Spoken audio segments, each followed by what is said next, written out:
Everybody's coming back after the welcome break.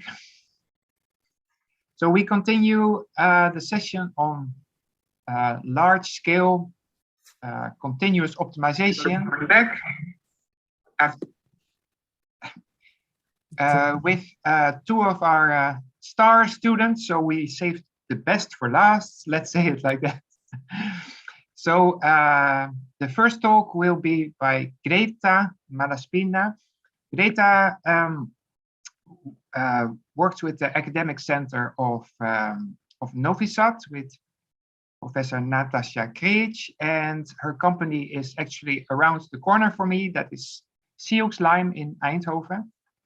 So Greta, please go ahead.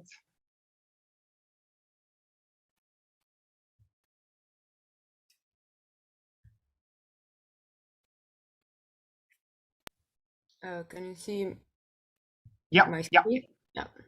It is not yet full. Yeah, it's full size. Yeah. Okay. So thank you for the introduction. Good afternoon, everyone. Just to say that this is a joint work with Professor Natasha Kreitsch from the University of Novi Sad and with Lance Swanen from Sioux Matwer in Eindhoven. So I will just start by introducing the problem that we are considering. We have an unconstrained least square problem, and we assume that it is large scale and sparse, in the sense that the number of variables in our problem is large, and the number of residual functions Rj is also large. And we assume that each of the residual functions only involves a small number of variables, and that each of the variables is only involved in a small number of residuals. There are a lot of problems that fall in this category. I mean, a lot of practical applications, but we are interested in particular in kind of localization problems. These are some examples. We have network adjustment problems that actually are the reason why we started working on this, and wireless sensor localization problems and bundle adjustment problems. So as I said, all of these are kind of localization problems. So we have a set of points in R2 or R3 and a set of observations of geometrical quantities involving the points. So for example, distance between 2 points or angles formed by 3 points and similar things. And what we want to do is to use the observations to find accurate coordinates of the points. Now, since these problems all have kind of spatial structure, when we consider these kind of problems and they are large scale and sparse, what happens in practice usually is that they are also almost separable. In the sense that we can partition the set of variables into subsets that are almost independent. So we can partition the set of variables into subset in such a way that the number of residual functions that involve variables that are in different subsets is small with respect to the total number of residuals. Okay, so this is the problem that we want to solve. Our method is based on a classical Levenberg-Marquardt method, so I will just recall an iteration of that. So it's an iterative method. We start from some initial guess, and then at each iteration, we perform a step in direction dk, where dk is the solution of this linear system. So here Rk is the vector of residuals at the current point xk, Jk is the Jacobian, and then we have a regularization parameter mu k, which is a scalar, which is used mainly for two reasons. The first one is to ensure that the coefficient matrix is always positive definite, so that this method can be used also when the Jacobian is singular or nearly singular. which is relevant in our case because our problem is sparse, and also its use to ensure the convergence of the method. So at each iteration, we need to solve a linear system like this. And for the problems that we are considering, we said the number of variables is large. So this system is large and it's usually expensive to solve.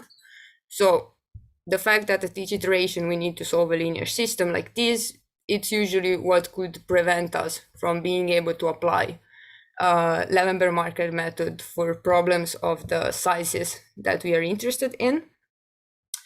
And then almost separability from the point of view of the linear system means that with some reordering of the variables and the residuals, the coefficient matrix is almost block diagonal. So for example, this is a typical matrix. We can see that we can detect some diagonal blocks that are in some sense denser than what falls outside the blocks. For example, we have these three here, or even these smaller ones here that are significantly denser than the rest. So what we want to do is to exploit this almost separability property in order to compute an approximation of the solution of this linear system so that it becomes cheaper, so that we can apply it to the problems of very large size that we are interested in, but at the same time retaining exact convergence to the solution and possibly some good convergence properties of Levenberg-Markert. So this is what we do. For the sake of this presentation, I will just assume that we detect two diagonal blocks. So we split the variables into two subsets. So this is the block structure of our coefficient matrix. We have the two diagonal blocks and two non-diagonal blocks, and then we split the gradient accordingly. Now, the most basic thing that we can do once we have the block structure is to just set to zero the anti-diagonal blocks and approximate the Levenberg-Markert system with these couple of linear systems. So if we set this to zero, then this matrix is actually block diagonal, and this gives us an approximation of the direction D. These two systems are independent, so solving the two systems in sequence is already cheaper than solving the exact Levenberg-Markert system, but they are independent, so they could also be solved in parallel. Now, if the matrix is block diagonal, then solving these two is equivalent to actually solve the Levenberg-Markert system. Otherwise, the quality of the approximation of the direction that we compute here will depend on how many non-zero elements we are disregarding here and on their magnitude when compared to the magnitude of the components of the whole matrix. So if we are disregarding a lot of things, actually the quality of the approximation here could be not so good. So what we do is to add a right-hand side correction term that involves the quantities that we are disregarding when we go from the Levenberg-Markert system to the approximated one, and that can help compute a better direction. So in particular, this is the right-hand side correction that we considered. So the left-hand side is still the same. So these are still two independent systems. Then we have the right-hand side as before, but we also add this correction term that involves the anti-diagonal blocks that we disregarded from the coefficient matrix and a correction term beta, which is a scalar that we can choose. And actually, the choice of the correction coefficient seems to be quite important we need beta to satisfy some properties in order to guarantee convergence of the method. So we can find conditions on beta to guarantee convergence. And also we saw that it has some influence, some significant influence on the performance of the method in practice. Okay, so this is the scheme of the method. I mean, the idea behind the method. I will outline the algorithm without too many details. So we have a set of parameters, and then at each iteration, we do the following. First of all, we compute some auxiliary value of the damping parameter, mu k, which depend on the value of the objective function at the current iteration and on the part of the coefficient matrix that we are disregarding when we approximate it with a block diagonal matrix. Now, I will not write the exact expression for this, but what happens is basically that the larger is the value of the objective function and the larger is the norm of the blocks in the matrix that we disregard, the larger is also this parameter mu k, which makes sense from the point of view of Levenberg-Markert, thinking about what's the meaning of this parameter mu k.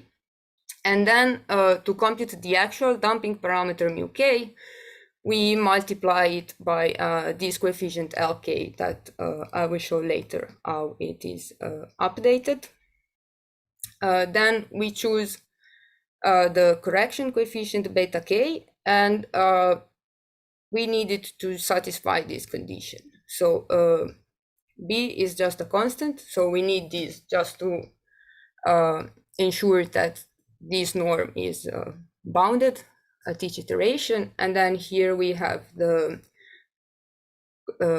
condition number of the coefficient matrix in our linear system, and this we need in order to ensure that the direction that we compute is a descent direction. So for a classical Levenberg-Markert method, we always know that the direction is a descent direction. In this case, since the direction will only be an approximation, we need some conditions in order to guarantee that it's a descent direction. Then we compute the direction by solving this block diagonal system, and then we use backtracking to compute step size tk that satisfies this condition. This is just a standard Armijo condition. The only thing that we have to notice here is that we cannot start from 1, but we need to start from 1 over gamma k, where gamma k depends on the matrix that we disregard and on the correction coefficient. After this, we have the direction and we have the step size, so we just compute the new iterate. And then we update that parameter Lk that we use it here. And for this, we follow more or less a trust region scheme. So if we didn't accept here full step size, then we take a larger Lk plus 1, so Lk plus 1 larger than Lk. Otherwise, we follow trust region scheme, so we check how much progress we're making and either take a smaller Lk plus 1 or keep it the same. So this is the scheme of the algorithm. Now I will show the theoretical analysis that we did, so show some convergence results and then some results. I will start with a couple of results on global convergence. So these are the assumptions that we have. First two are regularity assumptions that are for unconstrained optimization and least square problems in particular.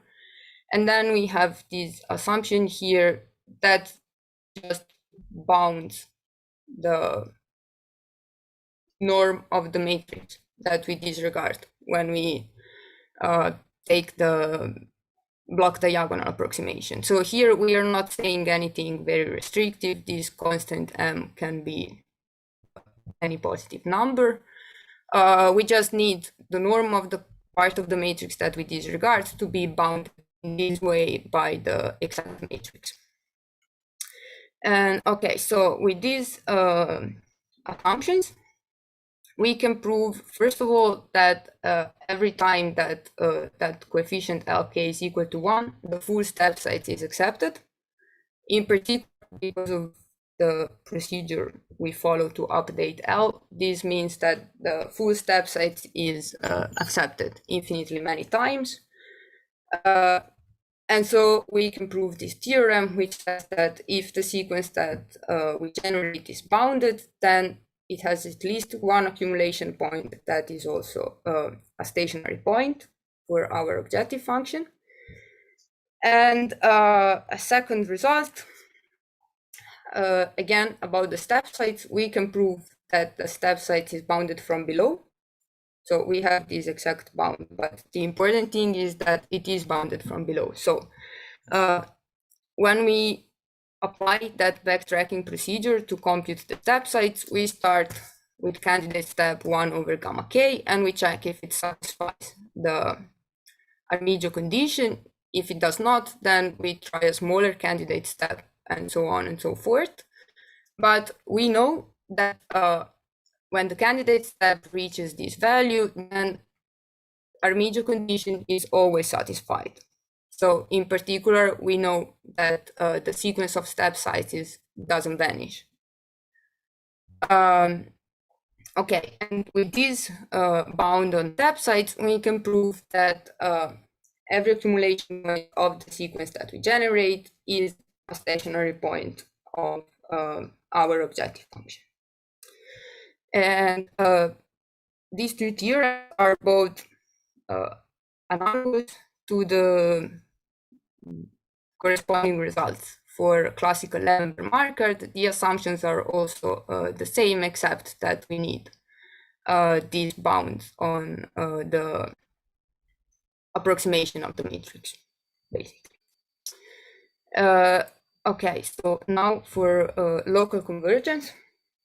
So we consider the set of stationary points, and we fix one particular stationary point x star, and then we focus on one region around the stationary point, and we make the following assumptions. So first two are the same two assumptions that we had before, and then we have these two conditions.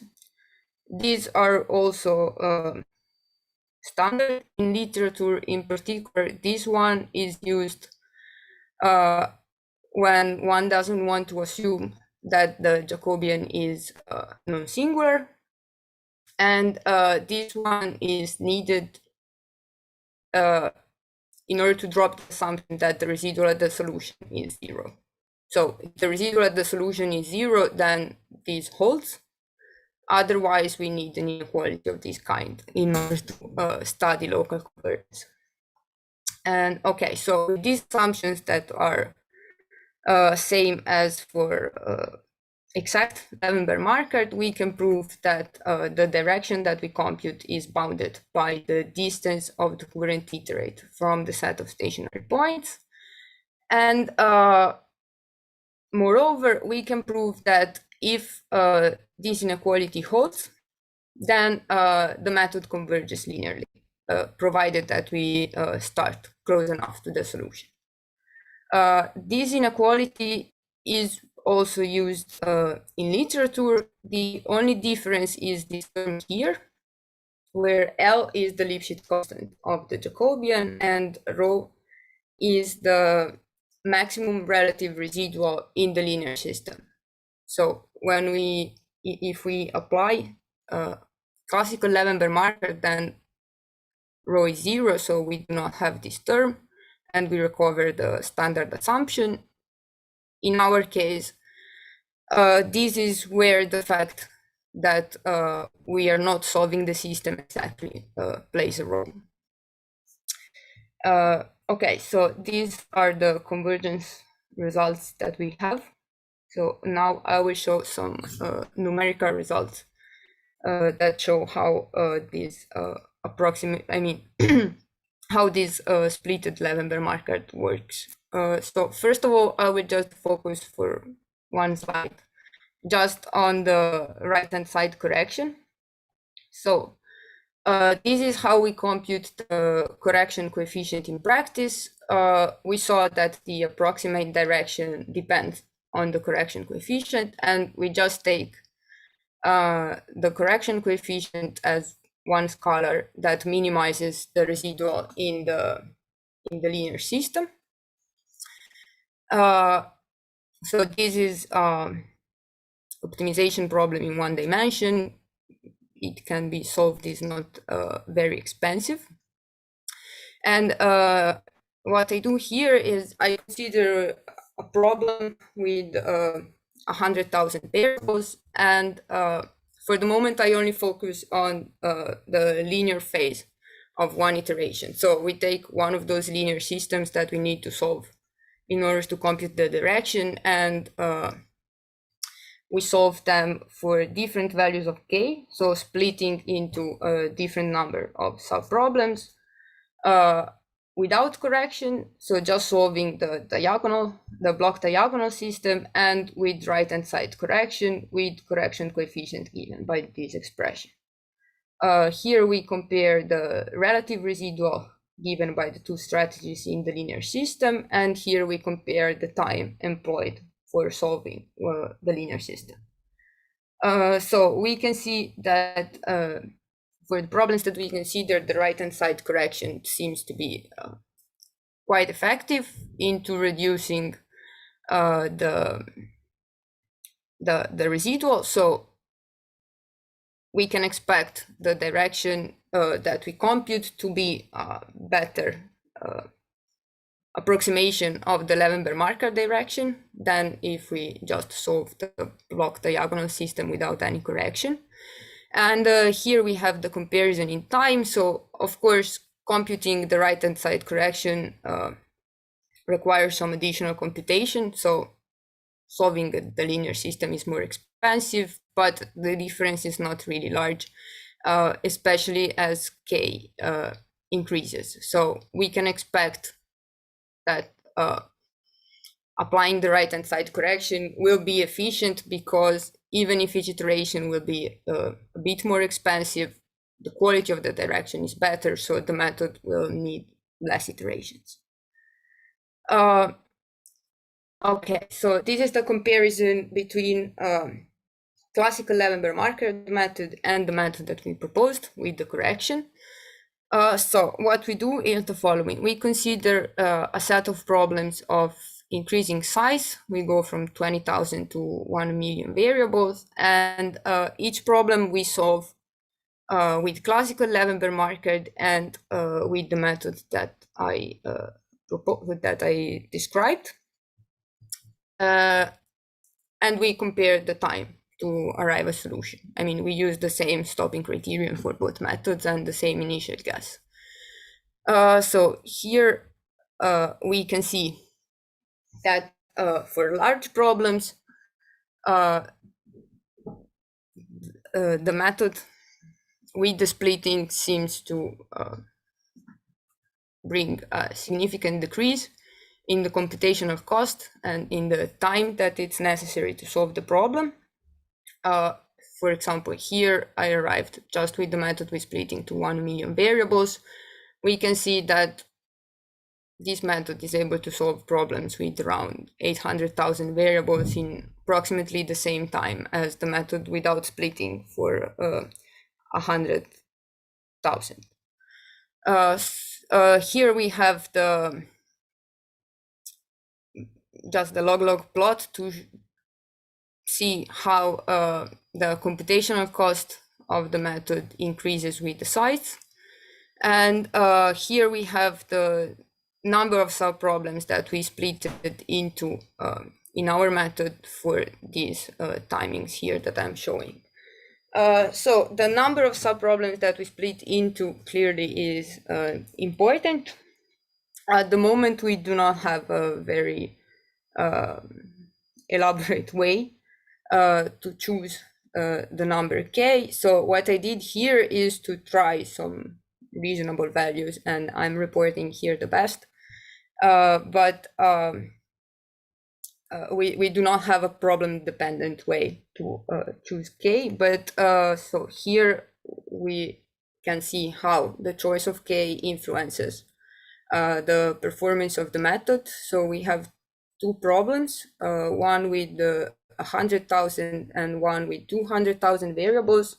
And for each problem, we run the method with different values of that parameter k, so splitting into different number of sub-problems, and we consider the time. So we can see that while there is an optimal value of k, and of course it's site dependent, so here it's 15, here it seems to be 30, there is somehow an interval of values of k where the performance of the method is can be considered good enough, or at least it's significantly better than solving the method without splitting. So while it would be important to be able to choose this parameter k looking at the problem, it seems that it would also be okay to just choose it depending on the sites. And that's it. Just a thing. So I said that the linear systems that we get when we do the block diagonal approximation are independent, so they could be solved in parallel. But for all these timings that I'm showing here, we are solving them sequentially. So yes, we are working now to see if we can actually have a parallel implementation, but that is not done here yet. And I think I'm done. Thank you for your attention. If there are any questions. Thank you, Greta. Very nice. Impressive. Very large scale problem. Very interesting. Are there any questions from the audience? Yeah, I have at least a few. So the M1 and the M2 that you showed, like they're necessary for the theoretical developments, right? Yes. But are they also practical, of practical importance? Like, do you want to tune them during the division, say, or do you have an idea what they are in practice? Is that important? Would that help the algorithm? I mean, clearly, the smaller they are, the better. But no, I mean, for the analysis that we have now, it's just important that they are constant and that these matrices that we disregard are bounded. In this way, maybe they would become important if one was to do some more strict analysis. Yeah, for instance, suppose we just choose them 0.1. And then we force the splitting to satisfy this. Would that be an idea? Yeah, we didn't try anything like this at the moment. So no, we cannot. I mean, at the moment we are not able to say that decreasing M1 of a certain quantity would bring a certain improvement. Yeah, I see. With respect to the parallelization, do you expect, is that relatively straightforward or not so much? Well, for me, not so much, but we are working with someone who can do it. No, so if one wants to apply the method without correction, then it is very much straightforward because you just have the separate systems and no interactions between them. But with the right-hand side corrections, it's a little bit more tricky because in order to solve these, you need to solve some linear systems also. So you would need say that you have these two agents, you need them to solve a system, then share information, then solve other things again. So I guess it's a little bit more less straightforward. Yeah. Are there any more questions from the audience on optimization aspects or other aspects? No? If not, thank you again, Greta. Thank you. And then we move to Julia Ferrandi, who is actually also in Eindhoven at the moment. And she works with, with me. She's co-supervised by Professor Micheletti from Milano, and she has spent a considerable time at the company SDG in Milan. She will give also a nice optimization flavored talk. We see your slides. Yeah. Okay, thank you. Thank you for the introduction. So I'm going to talk about a new step size for gradient methods that work as framework for existing step sizes in the literature.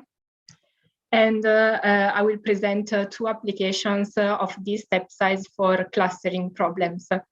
One problem will be convex k-means, and the other one graph clustering for the industrial problem of my project. We start from the quadratic problem, where we have an Hessian matrix A, which is symmetric positive definite, and a vector B. And we want to minimize the quadratic function, which is equivalent to solve a linear system, AX equals B. And to solve this problem, we use gradient methods. So at step K, we go into the direction of minus the gradient, so minus GK. Once we fix the direction, then we have to choose the step size, which is beta K. For convenience, we will also indicate the inverse step size with alpha K. One typical choice for this step size are the Barzilai-Borwein step sizes that can be expressed in terms of sk-1 and yk-1. These two vectors are respectively the difference between two consecutive iterates and two consecutive gradients. The two BB step sizes, BB1 and BB2, satisfy 2 second conditions where the Hessian is approximated by a scalar. So it's a scalar times the identity matrix. For the quadratic problem, we have that the vector yk-1 is equal to a sk-1. So this means that the BB steps are inverse Rayleigh quotients of the Hessian A evaluated at the gradient. The BB steps at step K are evaluated at the gradient gk-1, while if we do exact line search on the quadratic problem, we get that the corresponding step sizes are again Rayleigh quotients, but at the step K. But so why one would consider to pick the previous iteration? Here we have a small example where we see the advantage of this. So here we have the number of iterations versus the norm of the gradient through the iterations, and the BB step sizes are indicated in blue. So we see that the convergence for this step size is much faster than the step size coming from the exact line search. To propose a new step size, we turn to a different type of Rayleigh quotient, which is the harmonic Rayleigh quotient with target. And we call this new step size BB step with target, TBB. The step size is a function of a scalar, the target, which may assume any real value except for the inverse BB2 step. And here we see an example of the step size as a function of the target. So this is here on the left we have the inverse step size alpha, and on the right we have the step size beta. And from these functions are bijective functions, so there is a one-to-one correspondence between the target and the step size. So this step size works as a framework And in fact, we can already recover BB steps as special cases of the TBB step. When the target is equal to 0, then we recover BB2 steps, while when the target goes to infinity, we recover BB1 steps. The step size with target also satisfies a second condition that is equivalent to the second condition of BB2 when the target is equal to 0. The Hessian is again approximated by a scalar, but this time it's this scalar is shifted by the target. And we also apply a shift into the vector yk-1. So we consider yk-1 minus tau times sk-1.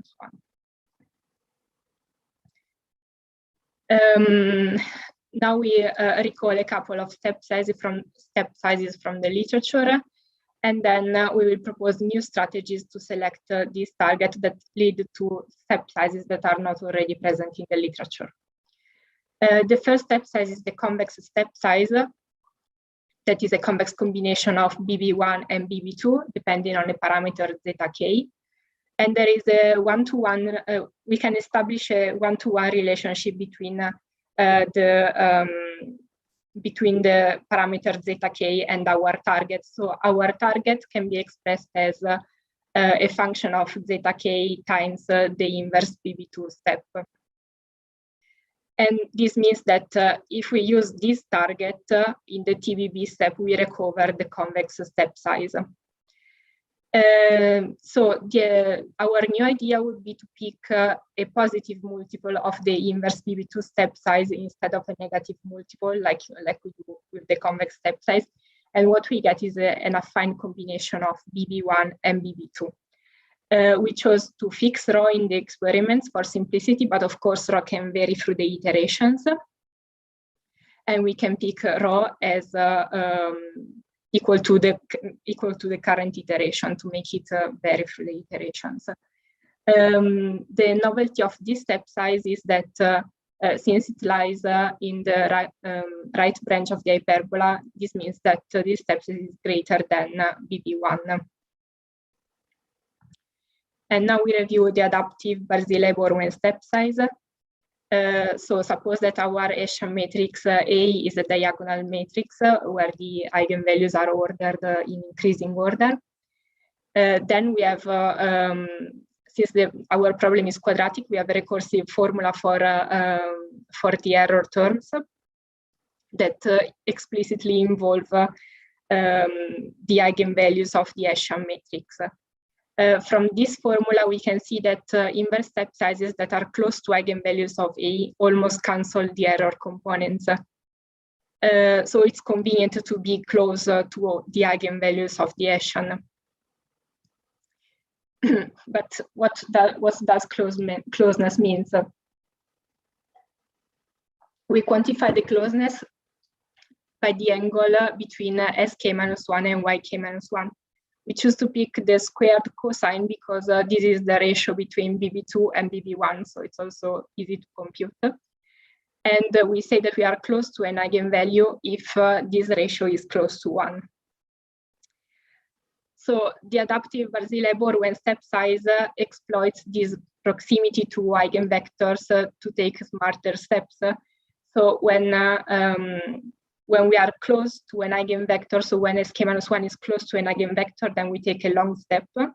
In this case, it's BB1, and this will let us remove almost the corresponding error term related to the eigenvalue corresponding to sk-1. While if we are far from an eigenvector, then this means that we have to take short steps. And we can reduce multiple error components at one time without making any preference. So the idea now is to design a new step size that kind of mimics this behavior of the ABB, but in a continuous manner. So if the cosine is close to 1, then we want this step size to be close to BB1. And otherwise, if the cosine is close to 0, then we want it to be close to BB2. And the target that has this behavior could be modeled as a cotangent function. So cotangent because we have the cosine at the numerator and the sine at the denominator. And we can also take powers of these functions to control the speed of convergence towards BB1 or BB2. And since here we are on the left branch of the hyperbola, then the step size is between BB2 and BB1. For the proposed step sizes, we can prove a result of global convergence for the corresponding gradient method. We can prove that our step sizes satisfy the following assumption, which is, first of all, the inverse step size must be bounded by multiples of the smallest and the largest eigenvalue of the Hessian. And this factor xilo is between 1/2 and 1, so not too small, while sigma xi up can be larger than 1. And the second condition is a little bit trickier. So basically it says that if the first L components of the gradient are small, and the L+1 component of the gradient is a little bit larger, then the inverse step size must also be larger than the L+1 eigenvalue of the Hessian times a factor that is between 1/2 and 2/3. Once we have this assumption, we can prove that the gradient method with step sizes that satisfy this assumption converge R linearly for strictly convex quadratic functions. This is a simple extension of previous results. And we stress that also for previous results, when we are dealing with quadratic functions, we don't need a line search strategy for the convergence of the algorithm.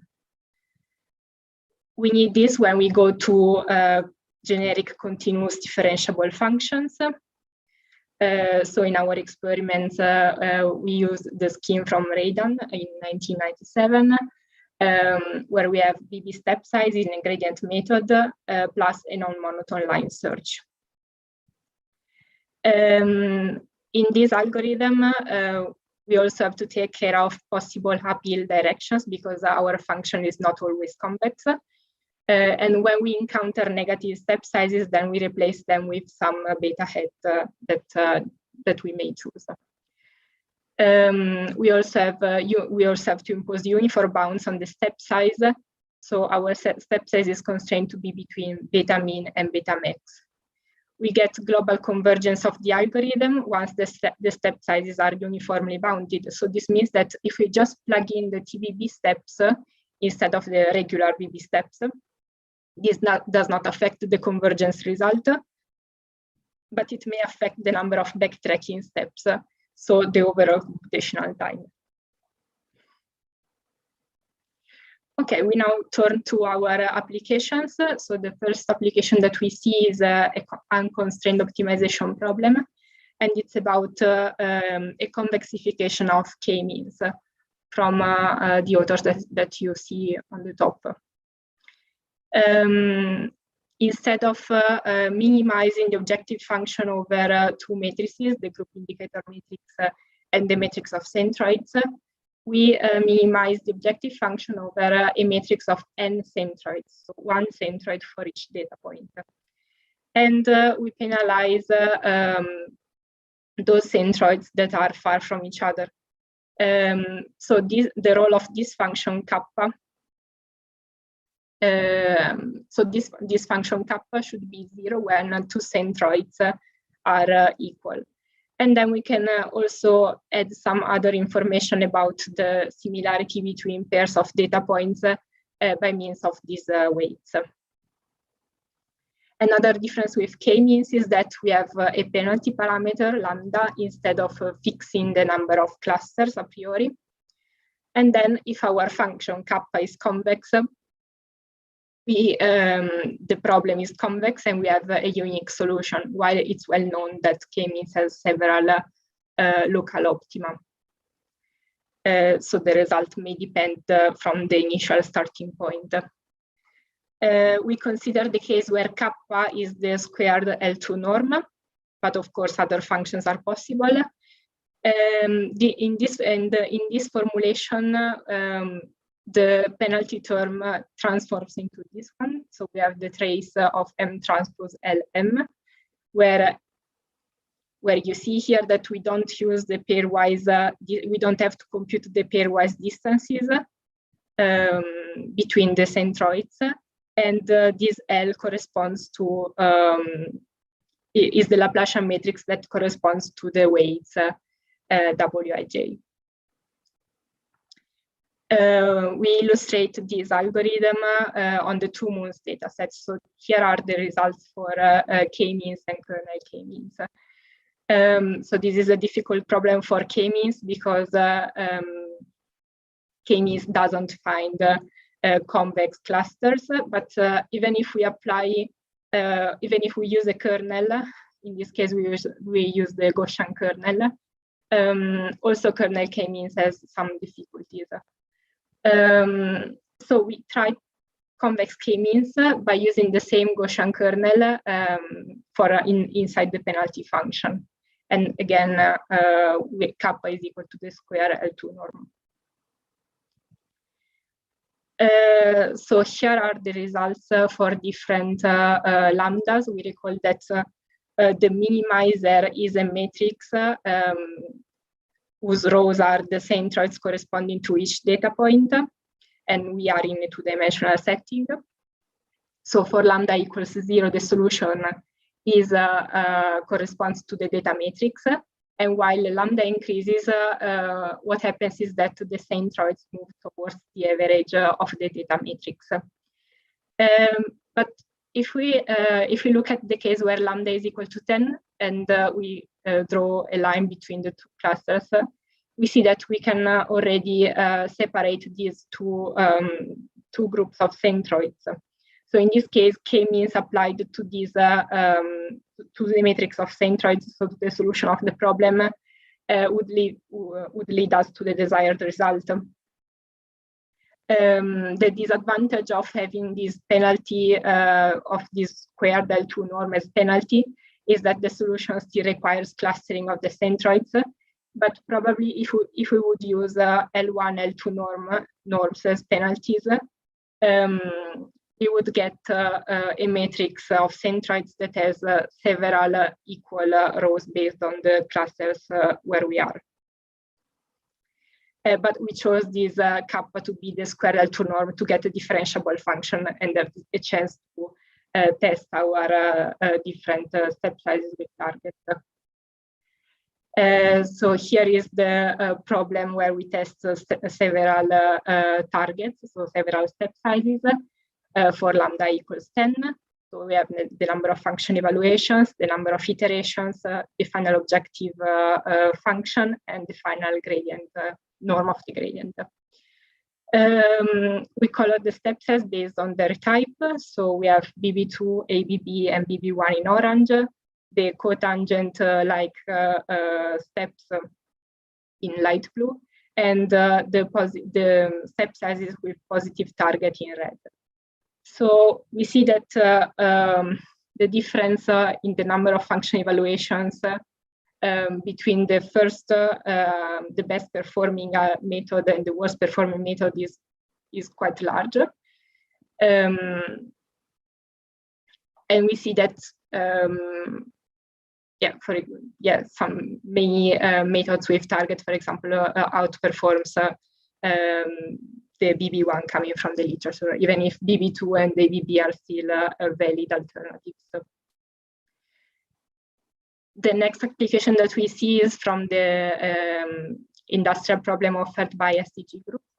We have a time series of alarms on a manufacturing line of machines, where we have more than 1,000 different tags for alarms and multiple alarms per second. So in the end, we get a large amount of data per each month. And again, the goal would be to gain some insight on the relationships between these alarms. We model the alarms as a directed weighted graph where the set of vertices is given by the distinct alarms in the data set. And to create an edge, we first create a time window of length, of fixed length for each record in the dataset. And then we draw an edge between alarm I and alarm J when I comes before J in at least one of these windows that we built.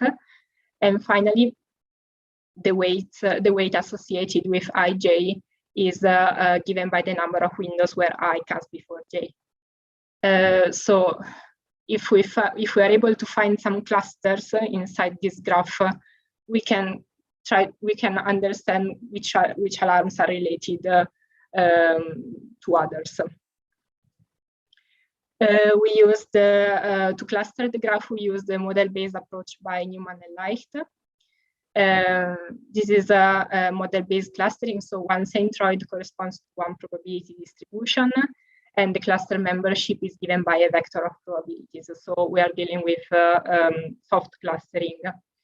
The clustering of vertices in this case is equivalent to clustering the rows of the adjacency matrix A. The observations, the xi, are given by the rows of the adjacency matrix, as we just said. And the unknown information is related to the clusters yi. The conditional distribution of one observation given one cluster is a multinomial distribution. And the probability distribution of one data point xi is given by the linear combination of the distributions of different clusters, weighted by the prior probabilities of the clusters. So once we estimate this set of parameters theta, then we can compute the cluster memberships and assign the vertices to each cluster. This model is a finite mixture model, so traditionally one would use a EM algorithm to estimate the parameters of the model, but instead we try to solve the problem directly.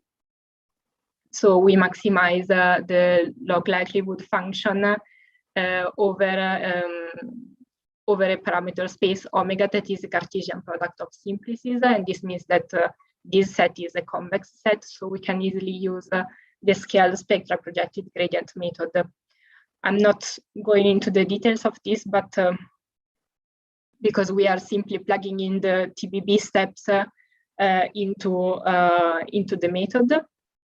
The only thing we notice is that to replace a negative step, we use the previous TBB step. And we didn't have to do this in the previous example because we had the convex function, so the Hessian is always positive definite in that case. But here the function is non-convex. We test again different step sizes on problems of the same nature but different sizes.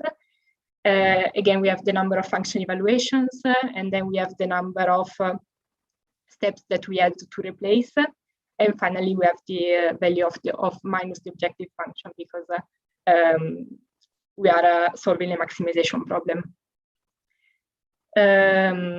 So we see that in general the cotangent family performs quite well, even if BB1 here is still the winner between all the step sizes.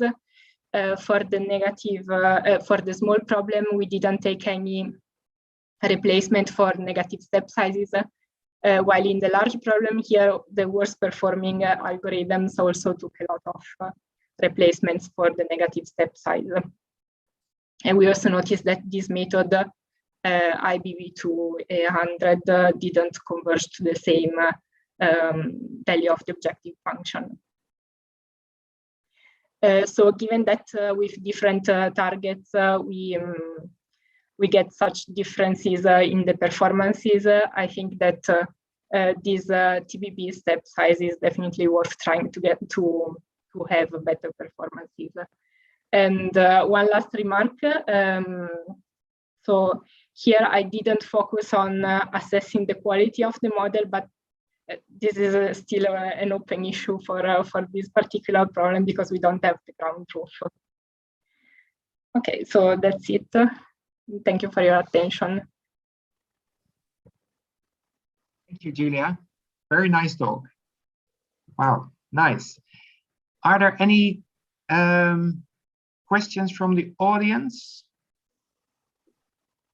So in particular, like, does anybody, a question to the audience, does anybody have experience in clustering combined with optimization?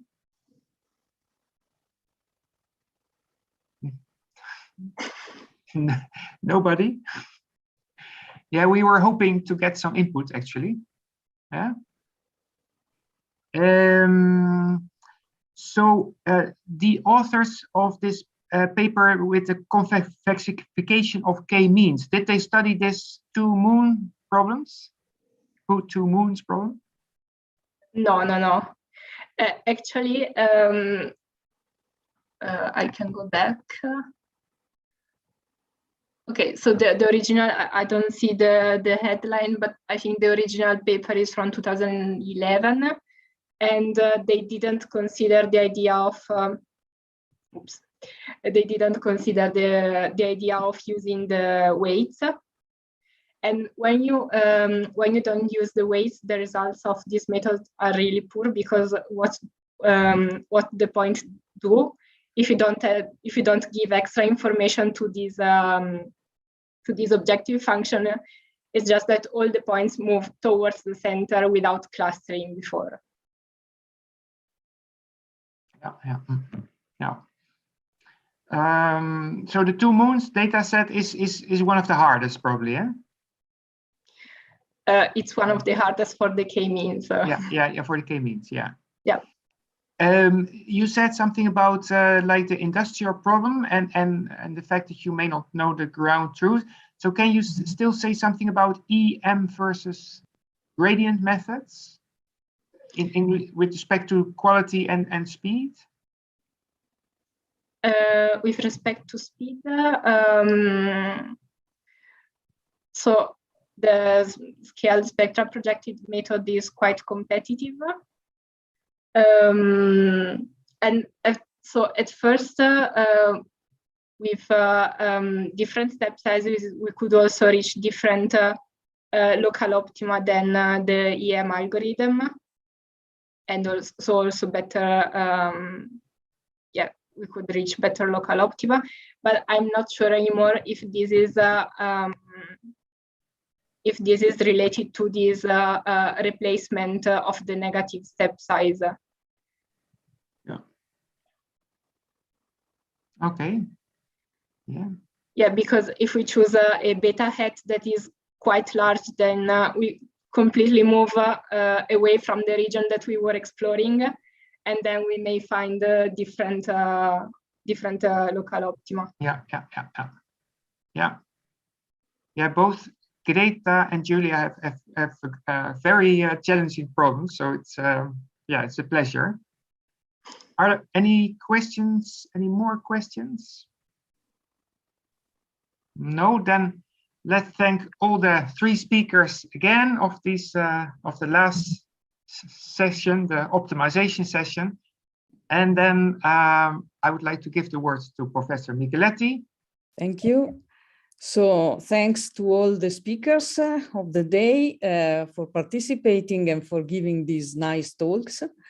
I would like also to announce that essentially we will have a sort of concluding workshop for the project, because the end of the project is foreseen for end of September. And we will participate into 3 sessions of the European Conference Euro 2022 in Finland in July, which is a conference on operation research, but also devoted to statistics. And so optimization and statistics are clearly in the center of the conference. And so this will be the last presentation that will be given by our students probably before the end of the project. And so we invite everybody who is interested to participate also to this conference. And clearly, if you are interested in what was presented today, you can contact the Big Mat address email, and we can give you the contacts of the speakers and put you in contact with them and for having further additional discussions. So thanks again to everybody, and I wish you a nice prosecution of your life. Hopefully in this period is really needed. Okay. Thank you very much. Thank you. Thank you, Alessandra, for putting this together. Bye, everybody. Bye. Thank you.